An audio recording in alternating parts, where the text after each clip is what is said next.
Picture this, a chartered plane, a young rugby team full of life, soaring over the majestic Andes Mountains. They're heading to a match in Chile, spirits high, joking, laughing, completely unaware that their lives are about to change forever. This is the story of Uruguayan Air Force Flight 571, but it's more than just a plane crash.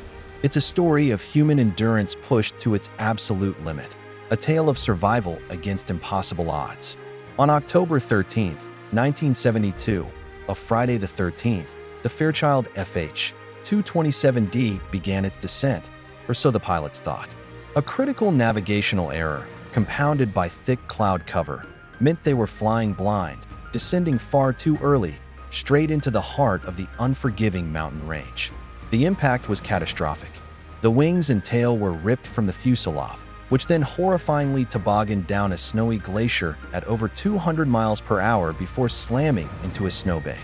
Of the 45 people on board, 12 died in the crash or shortly after. The survivors found themselves stranded at over 11,000 feet, in one of the most desolate and inaccessible environments on Earth. They were mostly young men, some just teenagers, with no mountaineering experience, no cold weather gear, and barely any food. All they had were the clothes on their backs, a few bars of chocolate, some snacks, and a dwindling supply of wine. The initial shock gave way to a chilling reality. The cold was brutal, with nighttime temperatures plummeting to minus 30 degrees Celsius. They huddled together inside the broken fuselage for warmth, using seat cushions to block the gaping holes against the biting wind. In the first few days, a sliver of hope kept them going. They found a small transistor radio and listened intently for news of their rescue. And then, the news came. After 8 days, the search was called off. To the outside world, they were presumed dead. Imagine hearing that. The world had given up on you. You're alone. That's the moment when true despair could have set in. The moment they could have simply given up. But they didn't. Their meager food supply ran out in about a week. Starvation began to set in. They tried eating parts of the plane, like cotton from the seats and leather, but it was useless. They were surrounded by nothing but snow and rock.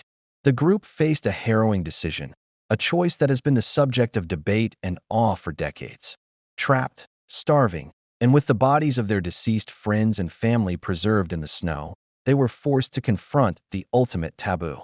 Nando Pardu, who had lost his mother and sister in the crash, remembers the moment the group collectively decided they had to eat the flesh of the dead to survive. It was an agonizing pact, a decision born not of savagery, but of a desperate, primal will to live, to see their families again. They made a solemn promise to each other. If they died, the others could use their bodies to live. It was a profound act of love and sacrifice in the face of unimaginable horror. But their ordeal was far from over. Just over 2 weeks into their nightmare, while they slept in the fuselage, an avalanche buried them completely. 8 more people were killed, trapping the survivors for 3 days in a terrifyingly confined space, with even less room and now buried under several feet of snow.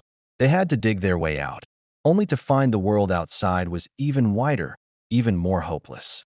Yet, something in the human spirit refused to be extinguished. The survivors knew that staying put meant certain death. They had to get help. Several expeditions were attempted, but the extreme altitude, freezing temperatures, and lack of equipment forced them back each time. They learned from each failure. Using insulation from the plane, they painstakingly sewed together a makeshift sleeping bag, a crucial invention that would make a longer trek possible. 2 of the strongest, Nando Pardu and Roberto Canessa, were chosen for the final, desperate attempt at salvation. They were given the largest rations of the preserved meat and set off with no climbing gear, no map, just a burning hope that civilization lay on the other side of the mountains. Their journey was an epic in itself. They climbed for days, enduring oxygen deprivation, frostbite, and near starvation. They reached what they thought was the summit, only to be confronted by a soul-crushing sight. More mountains, stretching as far as the eye could see. It was a moment of utter despair. It was at this point Canessa wanted to turn back, believing their quest was futile. But Pardu, fueled by the memory of his father, refused. He pointed towards a distant valley and said, "We may be walking to our deaths, but I would rather walk to meet my death than wait for it to come to me." They changed course, heading down towards the valley. After 10 grueling days of trekking through the Andes, they finally saw signs of life. A cow, and then, across a raging river, a man on a horse. A Chilean shepherd named Sergio Catalan. They were too weak to shout, and the river was too loud. Pardew threw a rock with a note tied to it across the river. The note explained who they were and that they needed help. The next day, rescue finally arrived. On December 22, 1972, 72 days after the crash, the world was stunned to learn that 16 people had survived.